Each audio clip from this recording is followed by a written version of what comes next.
قیامت کی نشانیوں سے ایک نشانی ہے کہ حیا لوگوں کے دلوں میں سے چلی جائے گی، لوگ بے حیا ہو جائیں گے۔ ایک صحابی تھے جو گزر تھے مدینہ میں، اور ان کی نظر ایک عورت نے پڑی کہ وہ اپنے خیمے کے اندر غسل کری تھی، اور ہوا چلی تو اس خیمے کا پردہ اٹھ گیا اور نے اس کو دیکھ لیا، اور وہ صحابی اتنا روئے کہ اب اللہ کے نبی کے اوپر آیات نازل ہوگی کہ میں منافق ہوں، اور وہ چلے گئے مدینہ چھوڑ کے۔ اللہ کے نبی نے عمر رضی اللہ عنہ کو اور علی بن ابی طالب کو بھیجا کہ جاؤ ڈھونڈ کے اس میرے صحابی کو، کافی سے نظر نہیں آ رہا۔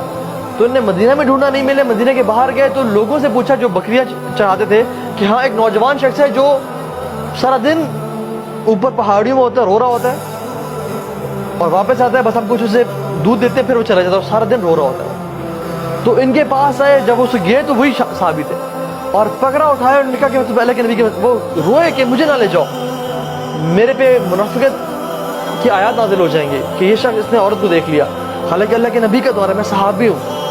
اور وہ اللہ کے نبی کے پاس گئے اور رو کے وہ اتنے ویک ہو چکے تھے کہ وہ موت کے قریب تھے، حتیٰ کہ وہ بستر مرگ پہ تھے۔ تو اللہ کے نبی سے تم کیا محسوس کرتے ہو؟ تو یا رسول اللہ مجھے اپنے گناہوں پہ ندامت بھی ہے، لیکن مجھے اللہ سے امید بھی ہے۔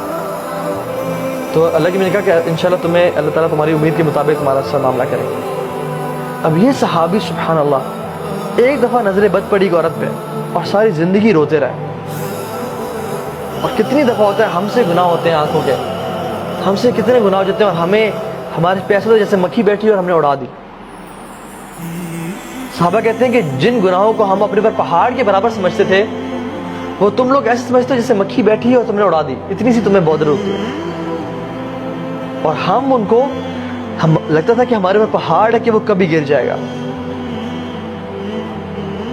سبحان اللہ۔ اور ہم اتنے ڈیسینسٹائز ہو گئے ہیں برے دیکھنے پہ کہ اب تو پتہ ہی نہیں چلتا۔ جیسے انسان واش روم میں انٹر ہوتا ہے نا تو اسے بدبو محسوس ہوتی ہے، 10 منٹ 15 منٹ بیٹھا رہے نا پھر اسے بو آنا ختم ہو جاتی ہے، وہ ڈیسینسٹائز ہو جاتا ہے۔ اسی طرح سے اللہ بچائے اس اسپریچول اسٹیٹ سے کہ جب ہم ڈیسینسٹائز ہو جائے گناہوں سے، کہ ہم گناہ کریں اور ہمیں پتہ بھی نہ چلے کہ ہم گناہ کر رہے ہیں، اور گناہ کرتے جائیں اور توبہ کے دروازے ہی ہم اپنے لیے بند کر لیں۔ اللہ کے نبی نے فرمایا السلام علیکم، اذا لم تستحی فاصنع ما شئت، کہ جب تمہارے اندر سے حیا نکل جائے نا پھر تم جو مرضی چاہے کرو۔ حیا جو ہے نا اٹس اے پارٹ آف ایمان۔ جب حیا انسان سے نکل جائے نا، جب وہ کسی عورت کو ایسے آبجیکٹ دیکھ رہا ہے، جب بھی کوئی عورت گزری ہے اس کی نظریں نہیں جھکی نہیں رہی اور حیا چلے گی، پھر کوئی لمٹ نہیں ہے، پھر وہ بہتا چلا جاتا ہے حتیٰ کہ وہ انسان دین سے متنفر ہو جاتا ہے، دین کو چھوڑ دیتا ہے، نہ اس کو نمازوں میں مزہ، نہ اس کو دعاؤں میں مزہ آتا ہے، اور حتیٰ کہ وہ انسان شیطان اتنا گمراہ کرتا ہے کہ وہ کہتا ہے کہ اب تو لگتا ہے رب سنتا ہی نہیں ہے میری بات، اور جب رب سنتا ہی نہیں تو پھر رب ہے ہی نہیں، اور وہ کفر کی طرف چلا جاتا ہے۔ اور شروع کہاں سے ہوئی تھی؟ اس کی طرف سے۔ ہم انشاءاللہ سولوشن بات کر لیتے ہیں۔ میں نے کچھ سب سے ویسے اسٹیٹسٹکس شیئر کرنے تھے کہ آج کل دنیا میں 56 ملین ایبورشنز ہو رہے ہیں، 56 ملین ایبورشنز ایوری ایئر۔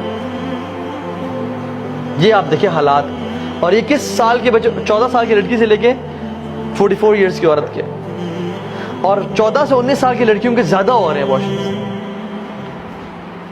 یہ حالات ہیں دنیا میں، جو یہ کہتے ہیں بڑی ماڈرن سوسائٹی ہے۔ اور ایبورشن کا مطلب پتہ کیا ہے؟ ایک بچہ زندہ، اس کا قتل، وہ زندہ ہے اور اس کو موت کے منہ میں ڈال دیا جاتا ہے۔ اور یہ سوسائٹی بڑی پڑھی لکھی سوسائٹی ہے جس نے میں جس کے ریزلٹس لیے ہیں۔ 34 ملین HIV پیشنٹس ہیں، 34 ملین، اینڈ 90% آر چلڈرن۔ 90% وہ جو کہ HIV کے تھرو پیدا ہوئے، جن کے پیرنٹس کو HIV تھا۔ اور HIV کیسے ہوتا ہے؟ having multiple sexual relations، یا ایسی جگہ پہ سیکشل انٹرکورس کرنا جہاں پہ اسلام نے بالکل اس کو حرام قرار دیا ہے۔ تو یہ چیز ہے، 90% بچے سفر کریں HIV سے، کیونکہ جہاں وہ پیدا ہوئے، جن کے تھرو وہ پیدا ہوئے، وہ حرام ریلیشنز پہ تھے، اور وہ سفر کریں اور ان کی موت آ رہی ہے۔ 34 million HIV